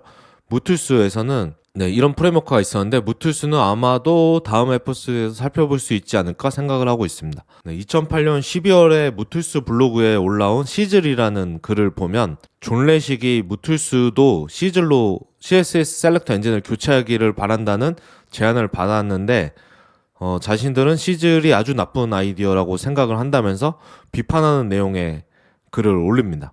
무툴스의 입장은 무툴스는 이미 빠르고 견고한 CSS 셀렉터 엔진을 가지고 있고 이미 잘 관리되고 있는데 시즐을 사용하게 되면 당연히 뭔가 변경을 하려면 도조 재단이 가진 코드 베이스에 패치를 제출해야 되고 상황에 따라서는 그 패치가 거부될 수도 있고, 또한 무툴스는 지금 현재 엄청 엄격한 코드 규칙을 가지고 프로젝트를 관리하고 있는데 시즐 같은 외부 독립형 라이브러리를 사용하면 자신들이 생각하는 무툴스의 본질이 깨진다고 얘기를 하고 있습니다.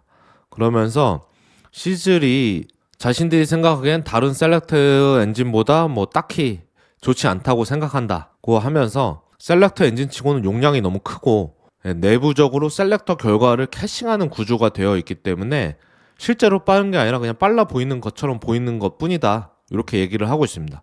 그래서 시즐이 이제 공개할 때 성능 벤치마크 결과를 같이 공개했는데 시즐이 공개한 성능 테스트는 CSS 셀렉터 성능 테스트인 슬릭스피드라는 도구를 사용해서 했는데 이 슬릭스피드가 내부 구현상 모든 표현식을 5번 실행해서 중간 결과를 기록하는 형태로 되어 있기 때문에, 근데 이 시즐은 캐싱을 했으니까 다른 프레임워크보다 5배보다 빠른 나온 게 그냥 당연한 거다. 이건 빠른 거 아니다 라고 얘기하면서, 그리고 마지막으로 무툴스는 프레임워크니까 셀렉터한 도움을 이제 사용하기 쉽게 사후 처리를 하고 있는데 시즐은 그냥 셀렉터 엔진일 뿐이기 때문에 이러한 사후 처리를 하지 않고 셀렉트만 해서 이제 리턴해 주기 때문에 성능 비교가 이제 불공정한 비교라고 얘기를 하고 있습니다. 참고로 말씀드리면 위에서 jQuery 릴리즈에서의 성능 비교는 시즐로 비교한 게 아니라 jQuery에서 비교한 것이기 때문에 요 무툴스의 얘기를 보면 처음 시즐이 공개됐을 때 있던 거에선 시즐만 가지고 비교한 벤치마크 결과가 거기에 있지 않았나 라고 추정해 볼 수 있습니다. 그래서 무툴스 팀에서 슬릭 스피드를 고쳐서 캐싱이 동작하지 않게 이제 5번이 아니라 1번만 도는 테스트를 하면 시즐이 오히려 더 느리다, 자기네 만든 것보다, 무툴스에서 만든 것보다 라고 얘기를 하고 있습니다. 그리고 마지막으로 존 레식이 CSS 셀렉터 엔진을 독점하려고 그러니까 이 시즐을 만들어서 저런 제안을 하는 게 존 레식이 CSS 셀렉터 엔진을 독점하려고 하는 접근이다. 그렇기 때문에 이렇게 그러니까 다 같이 협업해서 만들면 경쟁과 혁신이 멈출 거다. 그래서 무툴스는 우리는 시즐을 사용하지 않을 것이다 라는 글을 올립니다. 그래서 이 글의 댓글을 보면 이 무툴스의 입장을 지지하는 글도 있고 반대 의견도 있고, 그러면 5번 캐싱한 게 빠르면 무툴스는 왜 캐싱 안 하냐? 캐싱하면 되는 거 아니야? 이런 식의 얘기도 있습니다. 시간이 지나서 jQuery가 훨씬 큰 점유율을 가지게 되었기 때문에 실제로 선후 관계가 정확하진 않지만 시즐이 CS 셀렉터 엔진의 중심이 되기는 했습니다. 제 기억에 있는 것도 이제 시즐이고, 물론 나중에 셀렉터스 API, 여기서 셀렉터스 API는 쿼리 셀렉터와 쿼리 셀렉터 5를 얘기하는 거죠. 셀렉터스 API가 나오기 때문에 내부 동작도 브라우저가 지원하는 셀렉터스 API로 대체되기는 하지만 캐싱을 하든 아니든 실제로 시즐은 꽤 좋긴 했던 걸로 생각이 되고, 결국 도조 재단이 jQuery 재단으로 합쳐져서 jQuery 팀에서 이 시즐을 관리하게 되고, 지금 jQuery 밑에 GitHub을 가보면 jQuery 밑에 시즐 프로젝트가 있습니다. 됐기 때문에 어떤 면에서는 CS 셀렉터 엔진을 jQuery가 독점하려고 한다는 무툴스의 주장도 결과적으로는 완전히 틀린 말은 아니게 되긴 했습니다. 이 시즐이 2008년 당시 공개됐을 때 코드를 좀 보면 처음에는 존 레식 개인 GitHub 계정에 시즐이란 프로젝트로 올라와 있었고, 당시에 jQuery는 구글 코드에서 서브 버전으로 관리를 하고 있었습니다. 그래서 2009년 2월 말에 시즐 1.0의 기준으로 보면 거의 대부분의 코드를 존 레식이 작성을 했습니다. 그래서 이 시기, 그러니까 1.0 전까지의 커밋이 166개의 커밋인데 166개 커밋 중에 151개를 존 레식이 혼자 했고 이후에도 수년간은 존 레식이 대부분 이 시즐의 코드를 관리한 것으로 이제 깃허브를 보면 알 수 있습니다. 그리고 jQuery 1.2.6에 그러니까 원래 jQuery에 들어있던 CSS 셀렉터 기능을 담당하던 파일이 selector.js 파일인데 요 당시에 이제 445라인 정도였어요. 존 레식이 만들었으니까 결국 여기서 기반을 해서 시즐이라는 프로젝트를 분리했겠죠. 그래서 1.3을 보면 요 파일 주석을 보면 시즐 엔진으로 교체된 코드라고 얘기가 되어 있어요. 시즐 엔진이 포함되어 있고 이 1.3.0에 있는 selector.js 파일을 보면 이제 907라인, 아까 450라인 정도였는데 이제 2배 가까이 늘어났습니다. 그동안에 하면서 경험이었는지 아니면 selector.js를 만들면서 개선하고 싶었던 부분을 한꺼번에 넣었는지 코드도 기존에 비해서는 꽤 커졌습니다. 그래서 요 셀렉터 엔진을 조금 더 깊게 보기 위해서 존 레식이 jQuery를 만들었을 때 처음 영감을 받았다는 이제 시몬 윌리슨, 장고를 만든 사람이죠. 이 사람이 get element by selector라는 JS 구현이 이제 존 레식이 말하는 그 영감의 시작인데 요 코드를 보면 160라인 정도로 되어 있습니다. 요 코드는. 네, 이 코드의 내용을 보면 아주 깊게까지 보지는 않았습니다만 셀렉터를 스트링이죠. 셀렉터 스트링을 받아서 공백으로 각 토큰을 분리를 하고 셀렉터는 다 공백을 쓰니까요. 분리를 하고 이 토큰을 이제 루프 돌면서 조건문으로 얘가 아이디인가? 그래서 아이디구나. 그러면 get element by id를 써서 찾고 첫 글자가 점인가?를 검사해서 점이면 얘는 클래스구나 라고 생각하고 몇몇 추가 조건들이 있지만 모든 돔 자식들을 이렇게 쭉 순회하면서 찾으면서 이 클래스 이름과 같은 클래스를 가진 어트리뷰트를 가진 애들이 있는지를 이제 쭉 찾아서 이걸 배열로 만들어서 반환하는 코드입니다. 처음 시몬 윌리슨이 만든 get element by selector.js가요. 그리고 2006년에 jQuery가 처음 나왔을 때는 이런 구현이 $.select라는 함수로 구현이 되어 있는데 129라인 정도 됩니다. 네, 그리고 이 코드에는 엑스패스로 셀렉터하는 구현도 포함되어 있어서 실제로 CSS 셀렉터만은 코드 양이 훨씬 적다고 할 수 있고 코드를 보면 시몬 윌리슨의 get element by selector JS와 제가 느끼기엔 구현이 좀 비슷하다고 생각을 했고 대신 이제 정규 표현식을 조금 더 복잡하고 깔끔하게 사용을 해서 이제 여러 번 검사하는 걸 좀 한 번에 검사하지만 하고 또 그 jQuery가 다른 편의 메서드들이 여러 가지 있었기 때문에 뭐 머지나 뭐 자식 찾는 거나 뭐 이런 것들이 있었기 때문에 내부에 다른 메서드를 써서 조금 더 짧은 코드만으로 구현을 할 수 있게 되었다고 생각을 합니다. 그리고 저도 좀 궁금해서 찾아봤는데 그러면 시즐은 왜 더 기존과 빨랐나 라는 거는 아주 그렇게 자세한 내용은 문서를 찾을 수 없었습니다. 그냥 좋다는 얘기는 많은데 좀 구현에 대한 차이도 좀 보려고 했는데 없었고 어쨌든 jQuery가 CSS 셀렉터를 그 프레임워크 설계의 중심에 두었던 것은 결과적으로 봤을 때 꽤 주요한 결정이었다고 생각을 합니다. 그리고 뭐 사소한 뭐 jQuery의 기능들도 있었는데 예를 들어 jQuery 1.0부터는 noComplet라는 함수가 추가됩니다. 요거는 이제 앞에랑 얘기 끊어서 이제 다른 좀 주제인데 jQuery도 달러 변수를 사용하고 그 달러가 jQuery의 중심이죠. 그리고 요거를 이제 전역 변수로 선언해 놓고 사용을 하고 있고 달러는 프로타입 JS에서 시작을 됐기 때문에 당시 자바스크립트에서 달러는 좀 이미 상징적인 변수가 됐습니다.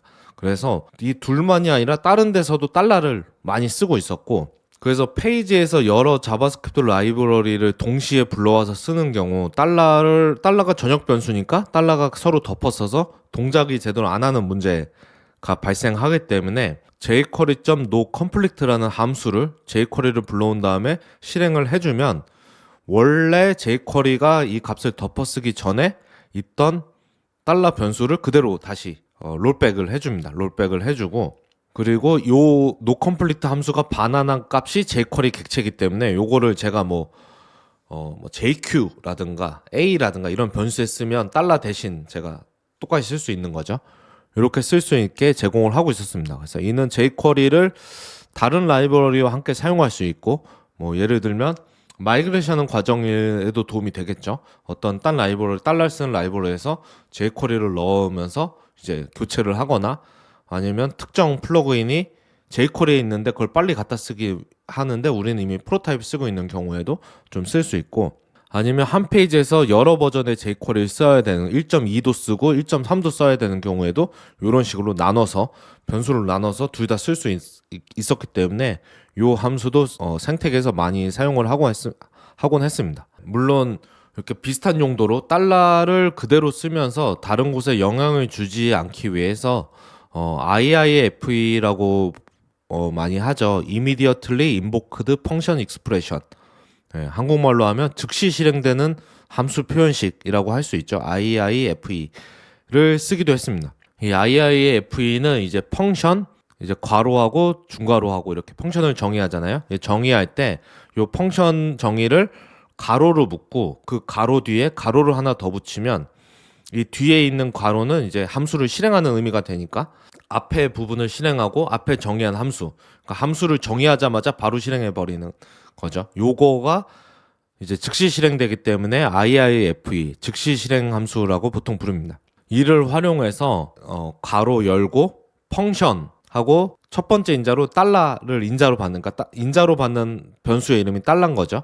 달러하고 이렇게 함수를 정의하고 그 뒤에 실행하기 위해 붙이는 가로 안에 jQuery 객체를 넘기면 이 jQuery 이 즉시 실행 함수가 실행되면서 jQuery 인자가 인자로 넘어가고 안에 정의한 펑션에 달러 변수가 요 jQuery 객체를 받게 되죠. 이렇게 되면 스코프 아이솔레이션, 그러니까 범위 격리를 할 수 있기 때문에 이 함수 내에서는 달러 코드를 다른 데 영향을 주지 않고 그대로 쓸 수 있었습니다. 그러니까 어디서 가져왔는데 달러를 제가 바꾸기 어렵거나 기존 코드가 이미 달러가 너무 많이 있다고 하면 이 IIFE로 묶어서 쓰면 그 내에서만은 달러는 jQuery가 되고 저쪽 영역의 달러는 프로타입 JS 되고 이런 식으로 할 수 있는 거죠.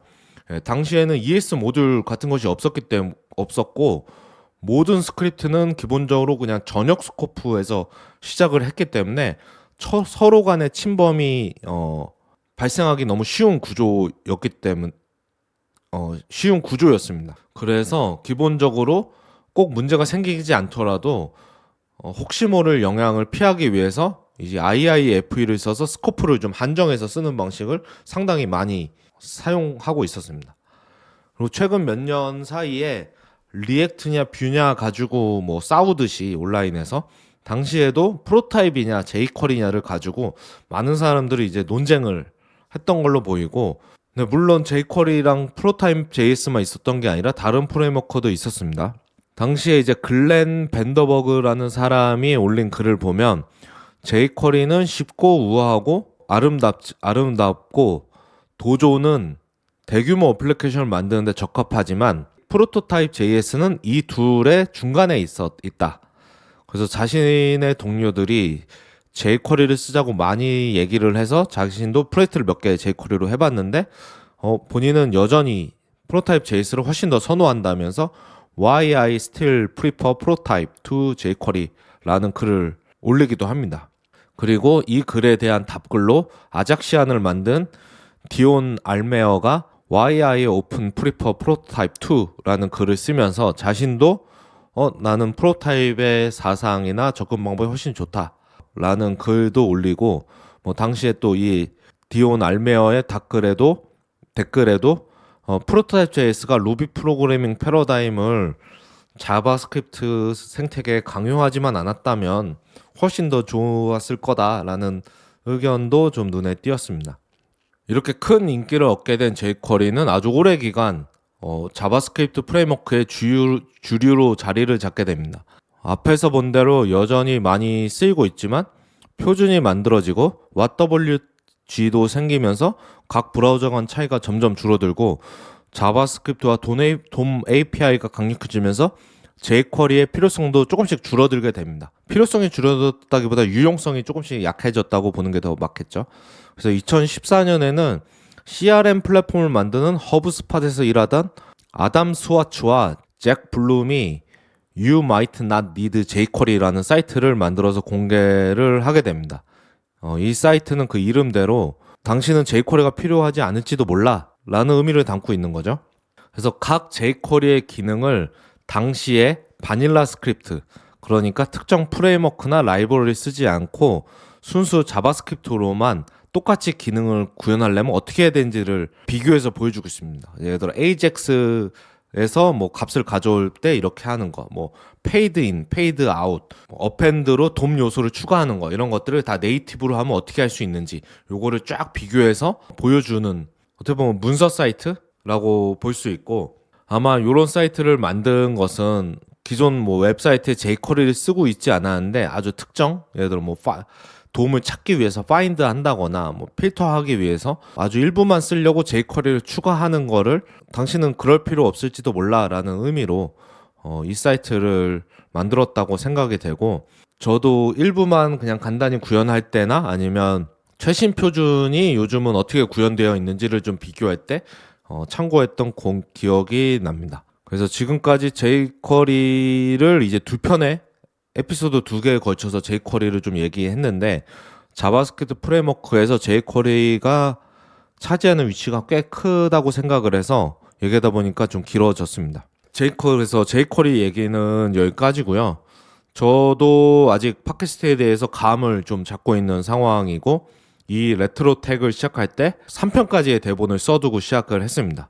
물론 그 사이에 녹음을 하고 하면서 거의 다 제작성하고 수정하고 했지만, 그래도 내용의 순서나 뭘 얘기할지에 대한 디테일의 대본이 3편까지 있었는데, 어느새 3편을 녹음을 다 하게 돼서 다음 편부터는 대본을 작성하고 녹음하는 리듬을 만들어야 제가 좀 일정 주기로 업데이트를 할 수 있을 것 같은데, 이건 좀 해봐야 알 것 같습니다. 지금까지 설명하면서 시대를 좀 오가긴 했는데 눈치채신 분도 있으시겠지만 아직 2000년대라서 2010년대로 넘어오지 못했습니다. 아직 2000년대를 계속 설명을 하고 있고요. 자바스크립트 프레임워크에 대해서. 당연히 자바스크립트 프레임워크가 2000년대에 프로토타입 JS와 jQuery만 있었던 게 아니라 다른 것들도 많이 있었습니다. 그래서 다음 에피소드에서는 2000년대에 프로토타입과 jQuery와 경쟁하던 다른 자바스크립트 프레임워크들을 좀 살펴보려고 합니다. 참고로 대부분 들으시는 분들이 팟캐스트 앱이나 유튜브에서 들으실 거라고 생각을 하는데, 각 에피소드 설명에도 걸어둔 retrotech.outsider.dev 사이트에 가시면 제가 에피소드에서 이제 언급했던 웹사이트나 사람들에 대한 혹은 사건에 대한 링크를 최대한 추가해 두었습니다. 그래서 혹시 들으시면서 궁금하거나 당시의 웹사이트 그때 그 사이트가 어떻게 생겼는지를 보고 싶으시다면 레트로텍 사이트에서 찾아보실 수 있습니다. 이번 에피소드도 들어주셔서 감사합니다.